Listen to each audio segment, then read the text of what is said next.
En manchette aujourd'hui, André Villeneuve confirme qu'il sera candidat au poste de la mairie aux prochaines élections municipales. Bonjour et bienvenue à votre bulletin de nouvelles du 10 février 2025 en direct du studio GLTC. Eh bien oui, la nouvelle est tombée. M. André Villeneuve, actuel maire de Lanoret, est venu dans nos studios pour confirmer qu'il déposera sa candidature au poste de maire lors de la prochaine élection municipale. Il nous parle aussi d'une équipe Villeneuve qui est déjà toute montée, toute préparée et qu'on aura des annonces prochainement. Écoutons justement l'entrevue qu'il nous a accordée vendredi en fin de journée. Je suis en compagnie de M. André Villeneuve qui est venu nous rencontrer aujourd'hui dans nos studios.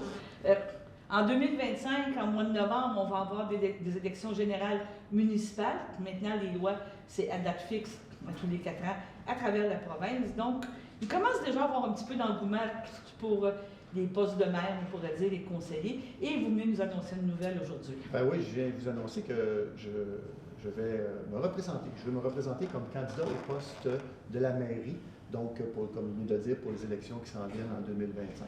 Alors, avec une équipe complète. Et puis, parce que la question qui va suivre, je vous vois venir, c'est qui va être dans l'équipe. Alors, ça va être une équipe complète. Et puis, au fil des prochaines semaines, prochains mois, on va dévoiler tranquillement là, les candidats et les candidates. Parce que la Lanoret, on est en district. Ouais. Donc, il y a 6 districts et il y a le poste à la mairie. Et donc, au fil des semaines et des mois, on va dévoiler le nom des candidats et des candidates qui feront partie de l'équipe. Je vais quand même poser une ou deux questions. Vous avez déjà été maire, vous avez été député au niveau provincial, vous avez encore la flamme. Qu'est-ce qui motive le fait de continuer? Parce qu'il y a quand même eu des...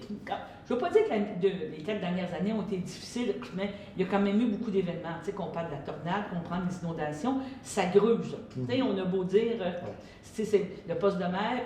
Tantôt, on parlait de rémunération. Oui, il y a une certaine rémunération, mais ils avaient beaucoup de responsabilités. La même chose que le maire de Montréal, le maire de Québec, le maire de Laval. Donc, il y a beaucoup d'investissements, beaucoup d'implications. Il peut en venir avec une fatigue aussi. Je ne sais pas parce que je veux dire que vous êtes fatigué, mais vous comprenez, mon point. Oui, parce que, on a beaucoup présentement, on vit avec des gens qui disent bon, ben je renonce à me représenter parce que j'ai fait 4 ans, j'ai fait 8 ans, ça fait longtemps, je suis dans le public. Il faut avoir la flamme. Puis il y a eu aussi, peut-être, il faut le dire, depuis les dernières élections en 2021, il y a eu, de mémoire, c'est plus de 800 démissions à travers le Québec des élus. Honnêtement, puis je comprends la situation parce que les réseaux sociaux ont beaucoup changé, changé la dynamique, si on veut, au niveau des dialogues qui peuvent se faire sur les réseaux sociaux, entre autres. Et il y a eu beaucoup d'attaques qui ont été faites envers des élus municipaux. Honnêtement, moi, quand je regarde les réseaux sociaux présentement, il y a au moins 4 groupes Facebook à Lanoret, majeurs, et honnêtement, puis on va se croiser les doigts, puis en même temps, je veux féliciter les gens parce que ça va bien. Ça va bien, il n'y a pas, en tout cas, à ma connaissance, là, et puis je les suis les réseaux, je le dis aux gens, là, je les suis les réseaux sociaux, beaucoup. Mais déjà, l'ouverture que vous faites quand vous faites le Facebook Live, au Conseil de Lanoret, vous canalisez déjà des demandes ou des interrogations.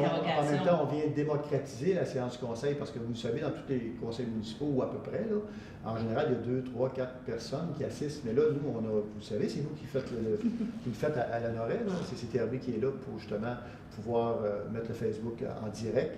Et on a entre 35, 45 personnes à chaque séance, ce qui est assez extraordinaire. Alors, donc, les réseaux sociaux, moi, comme je disais, je me croise les doigts, mais en même temps, je veux remercier les citoyens de Lanoret parce que ça va bien. Ils ont changé la façon de communiquer, la façon de... Ça va bien. Je veux dire, moi, des propos haineux, diffamatoires, mensongers, etc., sur les réseaux sociaux, en tout cas, à tout le moins, ceux que j'écoute et que je suis à Lanoret, les 4 ou 5 groupes Facebook, ça va bien. Les gens, ils sont respectueux. Alors, de ce côté-là, mais je peux comprendre que dans d'autres situations, d'autres municipalités, où malheureusement, des fois, les gens agissent pas correctement, qu'il y a des élus qui veulent même plus se représenter ou même qui démissionnent en que vous avez encore la flamme. Pour répondre à votre question, ceci étant dit au niveau des réseaux sociaux, ben oui, j'ai encore la flamme, puis j'adore ça. J'adore ce que je fais, j'adore être avec les gens, j'adore... Et vous savez, Souvent, je le dis, mon numéro de téléphone est public. Oui. Alors, mon cellulaire, moi, je le dis régulièrement en séance conseil. Ceux qui veulent l'avoir, vous avez écouté les séances conseil. On va l'écouter, je ne le dirai pas ici. Mais donc, il est disponible, je suis disponible. La proximité. Exact, parce qu'on a la possibilité d'avoir à la municipalité de Lanoraie le personnel de la municipalité très diversifié et possédant une belle expertise. Très impliqué. Impliqué aussi. Donc, on est capable de diriger les gens lorsqu'ils arrivent soit avec, des fois c'est des problèmes, des fois c'est des trucs qu'ils veulent régler, des fois c'est des beaux projets qu'ils veulent nous présenter. On connaît bien les réseaux d'entraide, on connaît bien les réseaux au niveau économique, donc ça nous permet souvent de pouvoir les aider là, à régler des situations ou même à faire des beaux projets. Alors oui, j'ai encore la flamme, puis je vous dis, il y a Lanoraie a un potentiel incroyable, puis c'est pas évident parce qu'on est pris en Berthier, Lavaltrie, puis Joliette. Alors on est dans le milieu du triangle. Saint-Thomas, on pourrait même dire Saint-Thomas, on est pris dans le milieu du triangle, et malgré cette situation, il faut tirer profit de cette situation géographique-là. Et puis, Lanoraie a connu une augmentation démographique importante depuis 2016 à peu près. Et là, ça diminue un peu, c'est un peu normal parce qu'on a connu quand même une certaine frénésie avec la COVID, entre autres, durant la COVID, où les gens voulaient quitter Montréal ou les grosses villes et Lanoraie avait été quand même ciblée par ces gens-là parce qu'on a un cadre champêtre incroyable. On a le fleuve, moi j'appelle ça les 4 F. Hein. Le fleuve, forêt, la faune et j'ai oublié le 4e, pas grave. Donc on a le fleuve, on a la forêt, on a la faune et la flore. Voilà. On a vraiment un bel environnement et puis on a une population accueillante. Puis vous gardez l'esprit d'un noyau villageois. Bien, ça c'est une bonne question. Sommes-nous, est-ce qu'on dit que Lanoraie est une ville ou Lanoraie est un village? Oui, mais on est une municipalité, on va dire. Oui, on est une belle communauté. C'est ça. Voilà. Et en terminant, je sais que vous allez nous continuer à nous teaser avec les gens qui vont se présenter. Est-ce que, je veux juste poser une question, est-ce que c'était difficile d'approcher les gens? Est-ce que les décisions se sont prises pour ceux qui vont se présenter comme conseillers dans votre équipe Villeneuve? C'était rapide? Non, c'est pas difficile, honnêtement. C'est pas difficile parce que les gens voient comment ça se déroule. Ça se déroule, il y a une belle ambiance, une belle dynamique, il y a un beau potentiel. Et puis, ce que je viens de dire aux gens à la caméra ici, je le dis aussi aux gens que j'ai approchés, puis certains m'ont approché pour se présenter. Puis c'est ce que je leur dis, parce que la plus grosse crainte, là, pour vrai, c'est les réseaux sociaux. Oui. C'est les réseaux sociaux. Mais quand je leur dis, regardez depuis 2021 jusqu'à aujourd'hui, allez voir les réseaux sociaux, parce qu'on peut reculer en arrière. Allez voir, puis il y a quand même... Puis là, je le dis, lors de la campagne électorale 2021, c'était l'enfer. Oui. Mais ça s'est calmé. Ça s'est calmé, exactement. Mais il y a une façon de parler avec les gens, puis une façon... Puis un des secrets, pour vrai, c'est de répondre aux questions. Répondre. Vous êtes un élu municipal, quelqu'un vous pose une question, il faut répondre à la question. Et si vous n'avez pas la réponse, attendez un peu, on va aller chercher la réponse. Et donc, transmettre la réponse. Il faut répondre aux questions. Les gens, on doit savoir, c'est à eux autres, ça nous appartient, pas à nous autres. Les élus, on est là, nous, pour travailler. En tout cas, je vais espérer que c'est le cas de tout le monde. On travaille avec la population, c'est à eux autres. Et donc, la plus grande crainte, je vous le dis, des gens à qui j'ai parlé, c'est vraiment les réseaux sociaux. Mais depuis 22, 23, 24, en tout cas, à Lanoraie, ça va super bien. Mais une autre phrase que je pense qu'on peut souligner, que vous avez dit, parce que comme vous dites, il y avait eu de l'opposition, il y avait eu... Ça avait été quand même... Oui. On ne dirait pas le mot difficile, mais on se comprend que c'était quelque chose. C'était l'enfer. C'était l'enfer. Mais je pense que quand vous avez été en poste, quand vous avez rentré en poste, vous avez dit, on a le choix. On se bat pendant 4 ans ou on travaille ensemble. Et vous avez réussi, je pense, à faire travailler tout le monde dans la même direction. Exactement. Parce que ça ne donne rien de faire 4 ans de... Exactement. Donc, oui, puis vous savez, même au sein du conseil municipal, 99,9% des résolutions sont votées à l'unanimité, quand tout le monde. Tu sais. Alors oui, on a eu un travail de reconstruction d'une certaine façon pour justement passer à autre chose, puis être constructif, positif, puis faire de beaux projets. Voilà. C'est bon. En tout cas, félicitations de vouloir continuer à être dans le domaine public, puis de s'impliquer et tout. Puis on va suivre, peut-être à partir d'aujourd'hui ou demain ou la semaine prochaine, votre campagne. On va commencer à regarder ça. On est très intéressés. Merci. Merci. Donc, ce sera encore un dossier à suivre. Les élections seront en novembre 2025. On parle peut-être de possibles autres candidats pour la mairie à Lanoraie. Sur ça, allons à la pause. Votre station de télévision de Berthierville vous invite cordialement à son bingo hebdomadaire télédiffusé tous les samedis matins dès 9h30. Depuis longtemps, les fans de CTRB se divisent le joyeux montant de 600 $ chaque semaine à cette joute de bingo. N'oublions pas non plus le super bingo mensuel d'une cagnotte de 2000 $ que vous pourriez vous partager chaque premier samedi du mois. Un moment de fébrilité qui pourrait devenir payant pour plusieurs d'entre vous. Pour vous procurer ces fameuses cartes de jeu, les dépositaires participants sont à Berthierville, le dépanneur Formule 1, la station-service Arnois sur le boulevard Gilles Villeneuve, le marché IGA Extra Famille Mondor sur la rue Gabrielle Brissette, le marché Métro Boucher sur la rue Notre-Dame et la pharmacie Proxime sur la rue Frontenac. À Saint-Ignace de Loyola, le dépanneur Proxy sur la rue de la Traverse, la boucherie Aldo sur le rang Saint-Michel. C'est donc un rendez-vous hebdomadaire chaque samedi matin à 9h30 sur les ondes de CTRB, votre télévision locale et régionale, celle-ci toujours en haute définition. Toute l'équipe de CTRB vous remercie de votre fidélité et vous souhaite bonne chance.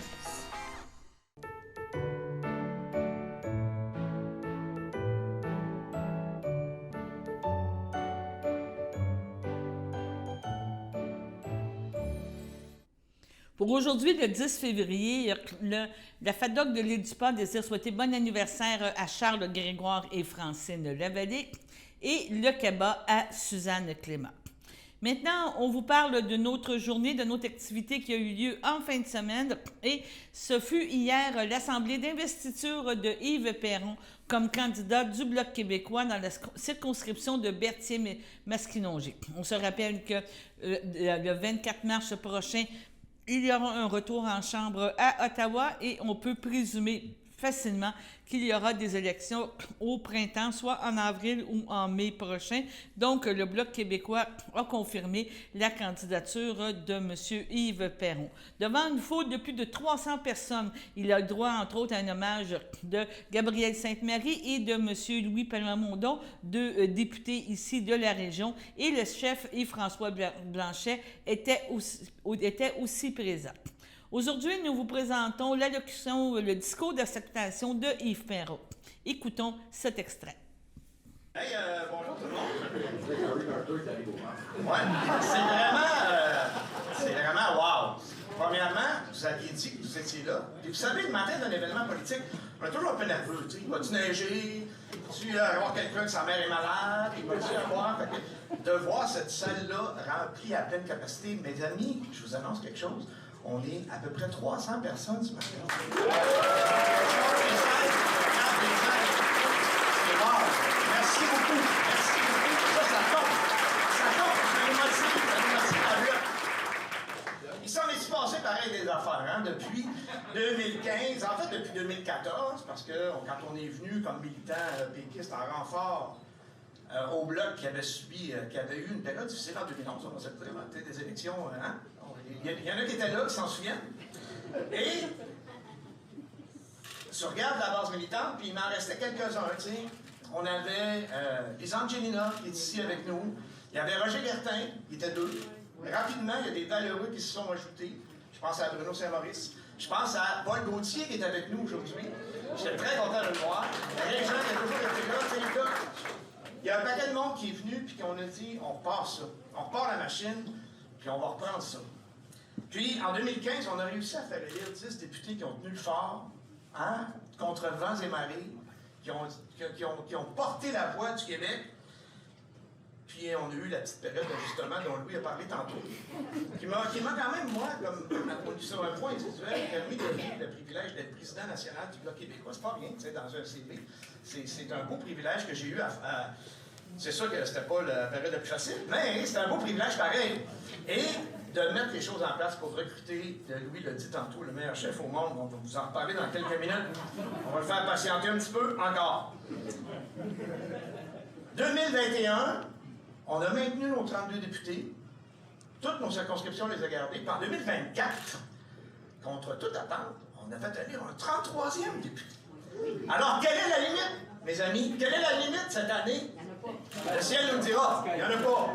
Mais on vise haut, on vise fort, parce qu'à travers tout ça, le grand privilège qu'on a, c'est de vous représenter et de porter la voix du Québec. On a beaucoup de gens qui sont présents ce matin. Là. Je regarde ma ligne de maires et mairesses. J'ai une feuille dans la poche, je pourrais prendre 10 minutes pour la lire. Je vous remercie. Vous êtes tous là, vous vous reconnaissez.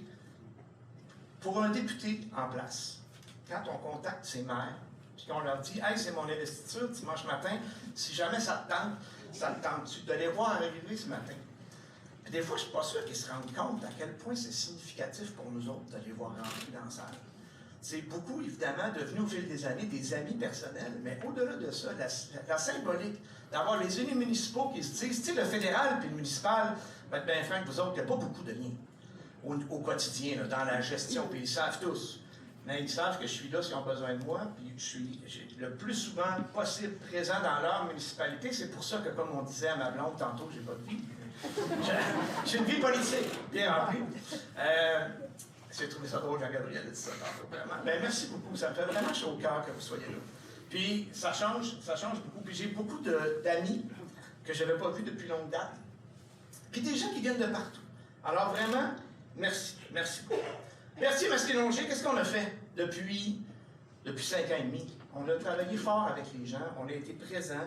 Il y a des dossiers, évidemment, vous vous rappellerez, le début de mandat avait quand même été assez pénible avec la COVID, où là, toutes les institutions fédérales ont fermé en même temps, sauf nous autres. Donc on s'est mis avec mon équipe à prendre des appels 7 jours sur 7 pour assurer le suivi, puis la plupart des députés du Bloc ont fait la même chose, parce que s'occuper des gens, c'est notre raison première. Puis on a nommé plein de titres tantôt, là, mais le plus gros, le plus important, le premier que je nomme tout le temps, c'est député de Berthier-Masquinongé. Ça veut dire que la population des 36 municipalités, bientôt 37, ils m'ont fait confiance pour les représenter. Ça vaut beaucoup, mes amis. Ça vaut beaucoup. Puis ça passe avant n'importe quel autre titre. Vraiment. Merci.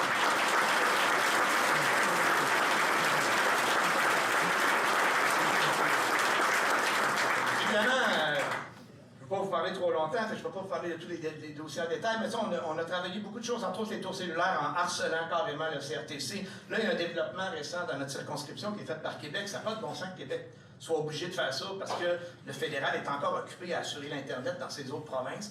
Tu sais, un autre exemple où le Québec attend après le retard fédéral, je pourrais vous parler de ça jusqu'à 5 heures après-midi, mais vous ne voulez pas tous être là jusqu'à 5 heures après-midi. Mais je vous dis, on a poussé fort là-dessus. L'érosion des berges, j'ai vu Roy Grégoire tantôt, puis des membres du comité qui sont là, qui portent ça à bout de bras. Vous savez, l'engagement citoyen, là, juste un petit indice de l'engagement citoyen, il y a un autre comité qui existe dans Verchères. Cette semaine, là, le juge a décidé que les dommages dans l'action collective qu'ils font par le gouvernement, 50 millions, c'était pas assez. Lui, il a monté ça à 239 millions. Fait que le fédéral vient de nous dire, voir que c'est pas sa responsabilité puis qu'il n'y en a pas de dommages. Cette lutte-là, elle n'est pas terminée, on va la continuer, puis c'est avec vous qu'on va la faire, mes amis.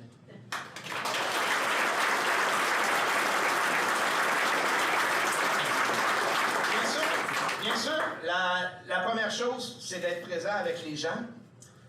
Au-delà de tous les dossiers de circonscription, je pourrais vous parler d'employés, les nouveaux horizons, etc., les cas d'immigration qu'on reçoit, le lien avec les municipalités, j'en ai parlé tantôt, mais au-delà de ça, pourquoi un député, il faut que ce soit présent dans sa circonscription, pour savoir son monde, comme je m'évertue à le faire? C'est parce que pour bien représenter des gens, il faut les connaître. Et pour les connaître, il faut que tu leur parles de temps en temps. Et le fait d'être là souvent, les gens sont très confortables de venir me voir. Des fois, beaucoup. Des fois, on rit un peu. Puis, avec un adjoint, j'embarque dans le char, je dis, ouais, on est venu s'acheter de la job. Ben oui, mais c'est ça le travail de député. C'est d'aller voir les gens, puis de prendre les préoccupations, puis de s'en occuper. Puis même quand c'est pas notre champ de compétences, on a une belle collaboration avec les députés qui sont à l'Assemblée nationale. Puis c'est important dans les intervalles électoraux. Il faut qu'on travaille pour nos gens. Alors ça, vous pouvez compter sur moi pour continuer à faire ça.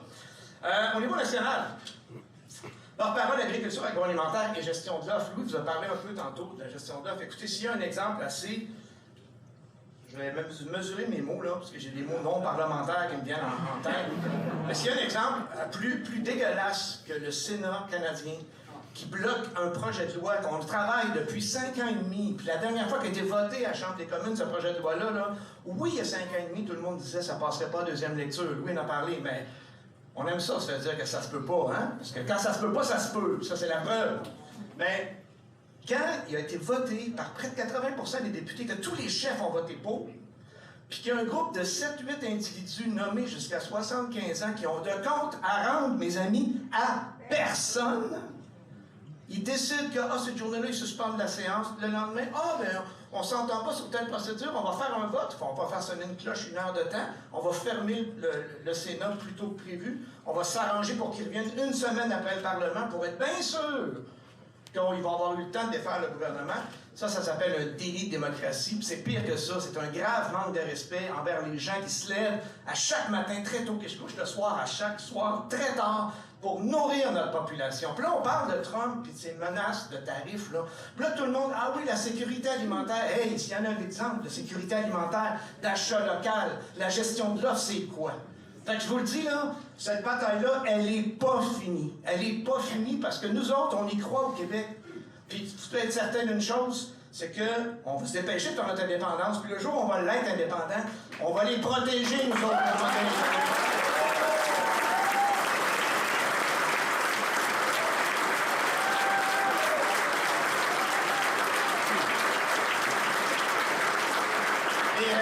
Je pense que je ne brûlerai pas de punch si je vous fais l'annonce suivante. Il n'y en aura pas de Sénat. C'est des gens élus qui vont décider de l'avenir de la population, pas des gens nommés.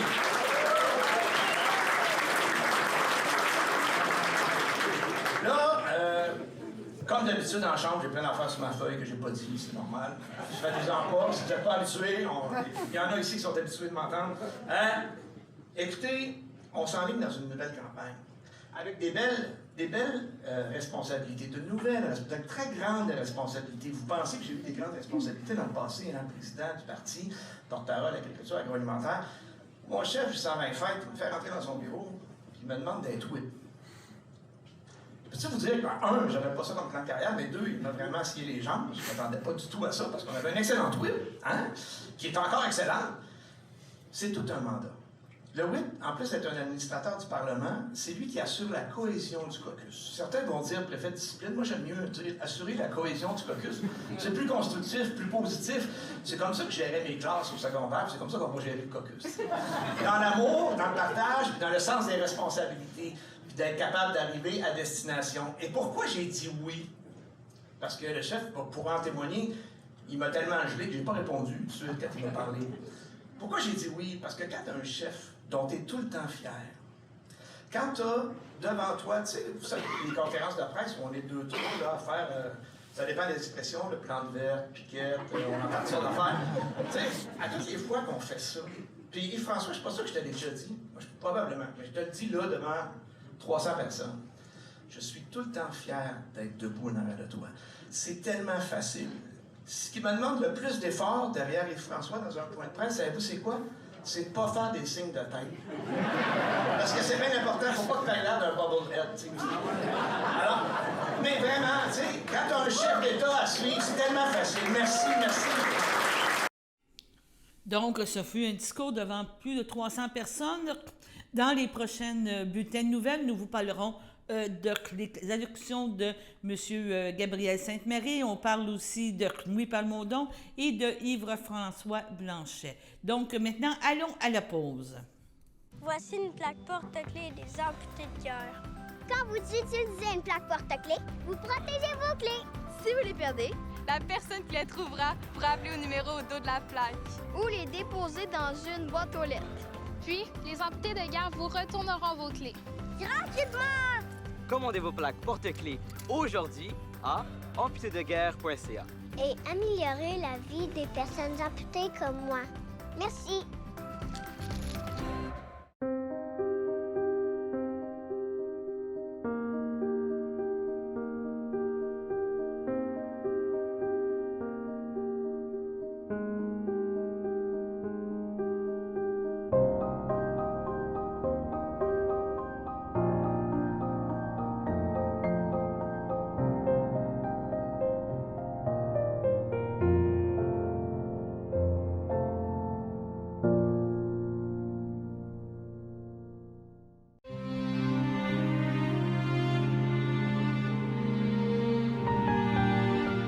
CHDL de Saint-Charles-Borromée, le 3 février, à l'âge de 98 ans, est décédé M. Guy Rattel, époux en première noce de feu Gabriel Dubo et en seconde noce de Claire Dalcourt, demeurant à Sainte-Geneviève de Berthier. Il laisse dans le deuil, outre son épouse, 16 enfants, Yvon Rattel, Élise Lemieux, Robert Rattel, feu Odette Pigeon, son gendre Normand Préville, feu Jeanne Rattel, ses petits-enfants Guy, Véronique, Marie-Hélène, David, Gabriel, Jean-Sébastien, Pierre-Alexandre et Marc-Antoine, ses 7 arrière-petits-enfants, ses beaux-frères et belles-sœurs André Dubo, Gracia Joly, Annette Dubo, feu René Goyette, Lise Dubo, Louis Dalcourt, Rachel Pépin, ainsi que plusieurs neveux, nièces, autres parents et amis. La famille vous accueillera le mercredi 12 février de 19h à 21h et le jeudi 13 février dès 10h au complexe funéraire Eftério de Berthierville, où suivra une liturgie à la chapelle du complexe à compter de 11h30. Au CHDL de Saint-Charles-Borromée, le 19 janvier, à l'âge de 90 ans, est décédée Mme Huguette Bombardier, épouse de feu Clément Boutin, demeurant à Berthierville. L'ayant précédé Monique, Paulette, Georgette et France Bombardier, elle laisse dans le deuil 16 enfants, Ginette Poulain, Raymond Baudouin, Richard Boutin, feu Francine Gros, Marie-France Boutin, Michel Gaboury, Alain Boutin, Martine Lemay, Patrick Boutin, Sylvie Saint-Martin, ses petits-enfants, Sébastien Rousseau, Marie-Ève Rousseau, Dave Gadoury, Yann Gaboury, Yannick Boutin, Pascal Boutin, Kim Boutin, Chloé Boutin, Jérémy Boutin, Adriana Boutin, ses 8 arrière-petits-enfants, sa sœur et ses beaux-frères, belle-sœur, Réjeanne Bombardier, O'Neill Nisotte, Solange Boutin, Raymond Gosselin, Suzanne Boutin, Roger Turgeon, Nicole Boutin, feu Gilles Blec, Rénald Boutin, Yolande Godbout, feu Michel Boutin, ainsi que plusieurs neveux, nièces, autres parents et amis. La famille vous accueillera le samedi 15 février dès 11h au complexe funéraire Eftério de Berthierville. Suivra une liturgie à la chapelle du complexe à compter de 15h. Les cendres de Mme Huguette Bombardier seront déposés au columbarium Eftério de Berthierville. Et maintenant, allons à la météo.